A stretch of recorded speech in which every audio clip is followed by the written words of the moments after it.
गुरुजी, ये जागृत स्वप्न सुषुप्ति क्या होती है और क्या ये साक्षी भाव में रहने से आती है? ऐसा है, 4 अवस्थाएँ होती हैं, जागरूक अवस्था, स्वप्न अवस्था, सुषुप्ति, तुरिया और अंतिम अवस्था होती है तुरियातीत की अवस्था।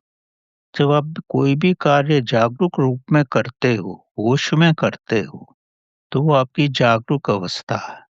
स्वप्न अवस्था जब आप सोते हो तो आपके अंदर जो भी दबे विचार हैं, वो स्वप्न के रूप में आपके सामने आते हैं।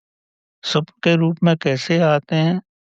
तुरिया जो आपके अंदर चेतना है वो जागरूक रहती है और जब सुबह आप उठते हैं तो उसको सब याद रहता है। कभी-कभी नहीं भी रहता अगर बहुत गहरी निद्रा में है, तो वो तुरीय अवस्था होने की वजह से ही सब याद रहता है। अब सुषुप्ति क्या अवस्था है? सुषुप्ति अवस्था है सब कुछ रहता है लेकिन आपको होश नहीं रहती। आप कहते हो मैं बहुत अच्छा सोया, मतलब उस में आपको सपने नहीं आए, आप सोए, वो होश में सोना नहीं था, वो निद्रा की गहरी अवस्था थी। इस तरह ये 3 अवस्थाएँ ये होती हैं और चौथी अवस्था जिसको चौथी भी कहो या तुरीया कहो, वही आपकी चैतनिक अवस्था है, वही आपकी साक्षी की अवस्था है, वही आत्मिक अवस्था है। और जब ये साक्षी जो है, चेतना जो है, आत्मा जो है, महाआत्मा में मिलती है, यानी परमात्मा के साथ मिलती है, वो तुरीयातीत की अवस्था हो जाती। तुरीयातीत में अगर आप पहुँच गए तो आपको कुछ भी नहीं याद रहेगा, आपको ना कष्ट की अनुभूति होगी, ना आनंद की अनुभूति होगी, वो महाशून्य की अवस्था है। तो आप स्वयं अनुभव कर सकते हो कि आप किस अवस्था में हो, किस अवस्था में जी रहे हो। जैसे-जैसे जीवन में आप पवित्रता लाओगे तो सब ये धीरे-धीरे होने लगेगा।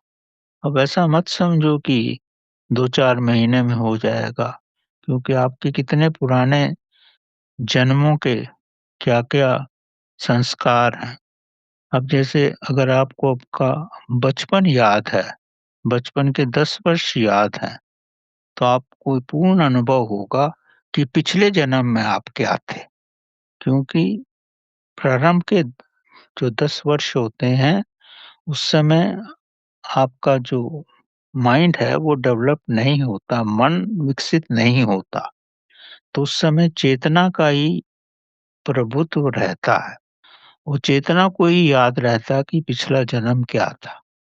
तो जो कुछ आप पहले 10 वर्षों में करते हैं, तो ये समझो अब वो पुराने जन्मों से ही आपका संबंधित है।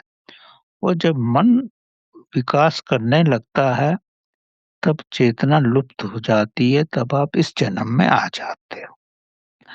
तो शुरू में जो भी आपकी वृत्तियाँ होती हैं, खान-पीन की या रहन की या कामुकता की या पढ़ाई की या भगवान की तरफ जो भी है, तो वो आपको पिछले जन्म से ही संबंधित होती है। अब महावीर और महात्मा बुद्ध इनके बारे में तो हम ज़्यादा ज्ञान रखते हैं, तो उनका तो बचपन मालूम है, तो वो पिछले जन्म से ही लेकर आए थे। और आप भी अपनी गहरी अवस्था में जाकर मालूम कर सकते हो कि पिछला जन्म आपने कहाँ पे छोड़ा था। क्योंकि जीवन एक बहती धारा है, जो पहले थे वो आपके सम्मुख आ रहा है। कल जो आएगा, आज जैसे आप जी रहे हो, कल वही आपके सम्मुख आएगा। क्योंकि अगर पहले गंदा पानी था, अभी भी गंदा ही पानी आएगा। अगर आप स्वच्छ करोगे तो भविष्य में स्वच्छ होगा।